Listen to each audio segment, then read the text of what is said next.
some fairly breathtaking PlayStation news. I thought this was definitely worthy of a video. You know me, I love doing these videos, and especially when it comes down to, you know, gamers getting something from the deal. And that's exactly what point we're at right now.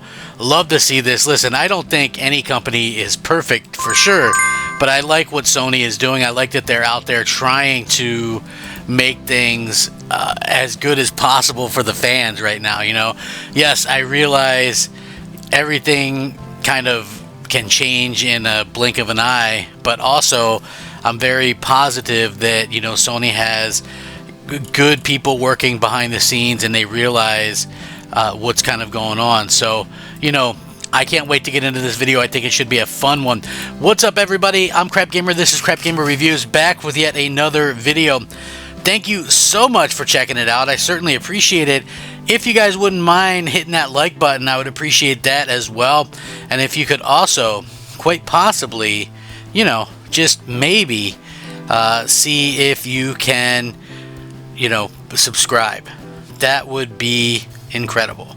You know, that would be absolutely incredible. So, you know, again, it's one of those things where I'm looking at this and this sounds really good from the outside. I think we all want to see movement on this, though, to kind of prove it. But according to this, PlayStation Studios is going to continuously release hit titles, according to Sony, which, again, you might go, duh. But anyway, according to this, Sony has declared that the PlayStation Studios plans to consistently and continuously release hit games. Sony Interactive Entertainment strives to refine this development process and release schedules to ensure this is true. This is kind of surprising, considering PlayStation Studios has recently admitted to struggling to maintain sustainable profit margins despite its, you know, highly successful games, including, you know, some of the stuff that they even put on PC, like Ghost of Tsushima and The Last of Us 2 Remastered, but it hasn't been enough to stop PlayStation Studios layoffs. So anyway, over 900 roles were cut from PlayStation Studios during the process, with management structure created under joint CEOs Herman Hulst and Hideki Nishino. Sony announced its earnings in its first quarter fiscal reports for 2024 2 years ago. In an earnings call, Sony actually discussed its willingness to strengthen its development schedule. The Studio Business Group is strengthening its development schedule management and optimizing development projects to consistently and continuously release hit titles. So in addition to this, they are also working on maintaining and expanding the amount of active PlayStation users while strengthening user engagement. By doing this, the aim is to establish a stable earnings base, which is one of the #1 priorities for PlayStation Studios. While the PlayStation 5 has sold almost 62 million units worldwide, the console sales are slowing down faster than Sony was expecting. While it did make a profit in quarter 3 of 2023 at $10.2 billion, its operating profits fell 25.9% year on year.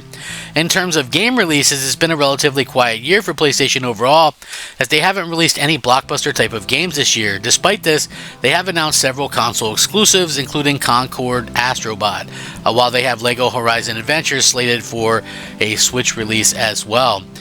In addition to the number of PlayStation Plus members has dropped, predominantly due to players' dissatisfaction with the selection of games they are given. While it is the beginning of August, PlayStation still has plenty of time to announce more upcoming blockbuster games. Still, we will have to wait and see whether they will or do that, or continue to focus on porting PlayStation exclusives to PC, the most recent being Ghost of Tsushima. Compared to other State of Play, there was a lot of discourse around the latest State of Play, as people felt it was a bit lackluster compared to other showcases in the past, and everybody is hoping for a better showing in the future. I think, you know, it goes without saying, we all want to see, you know, Sony's big showcase, see what they have up their sleeves, and, you know, maybe this is something that they can kind of work on, because I've seen, you know, even the hardest of core PlayStation fans mention that, you know, we have to be able to get these things kind of rocking. You know, we have to be able to get these things going. We have to get these things, you know, showing, you know, what's up, what's the future going to bring. And like I said, I'm very much on board with Sony's idea for, like, I like VR. I hope they continue to support it. I like the PS5. I like the, you know, the exclusive games that they drop. It's all really coming down to what they can do to kind of continue to get people to buy into what they're doing. That's the hope anyway. So, at the end of the day, it's really on, I think, everyone to kind of come together and see if this is something that's kind of working out, or maybe it's not. Like people have already said, oh, I might abandon PlayStation or whatever. Are people really going to abandon PlayStation? I sort of doubt it, for many reasons, but I think one of the biggest reasons being that, PlayStation has a history of just absolutely having some fantastic properties and games, and that's saying a ton. That's realistically why so many people flock to PlayStation each and every generation. Now, does that mean that they're going to do, that they're going to be great at every single time or whatever? Probably not. Like Concord looks like hot garbage. But, that does mean that, they have a chance to kind of go out there and redeem themselves and come out with some fantastic games that, the average person will want to play. Because for me, man, that ain't it. I hope that it's that we get something great. But, for right now, I think, Sony coming out and saying, hey, we plan on doing this thing where we're going to, continually support and we want to be able to come out with great console games, console exclusive things like that. I think that's really, really important to keep your player base happy.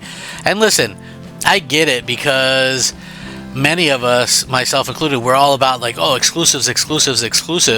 But at the end of the day, I think the funniest part about that to me is 99% of the time, 99% of us are playing third-party games, like multi-platform stuff. So, I get the exclusives are what draw people to a particular platform, because myself included, right? I mean, the Switch, I think, is maybe a little bit different story, because Nintendo's kind of doing their own thing. But, I like what what these companies are doing. I like the Nintendo games. I wish Microsoft would keep their stuff exclusive. I like what PlayStation is kind of working on. Honestly, I'm interested to see how Wolverine turns out, how this Venom game turns out, what Naughty Dog's working on, whatever it may be. Ghost of Tsushima 2, Death Stranding 2, all this stuff that they have, I think really works great. And I think that it's really going to pay off when they announce some killer stuff for the PS5 Pro. And again, I think that that's what they've been holding off for. That's not an excuse, because I'd be the first one to tear, I'd be the first one to tear Sony a new one. But I do just honestly believe that they're going to completely have this amazing lineup of games and showcase. They were waiting to showcase their own stuff on the new hardware. So, it's going to be very interesting to see how this all works out, how Microsoft can respond. I think that's always been kind of a thing, to be honest with you. So I would love to hear your guys' thoughts and opinions, though. Let me know what you think. I appreciate it. Rack 'em up. Crap Gamer out.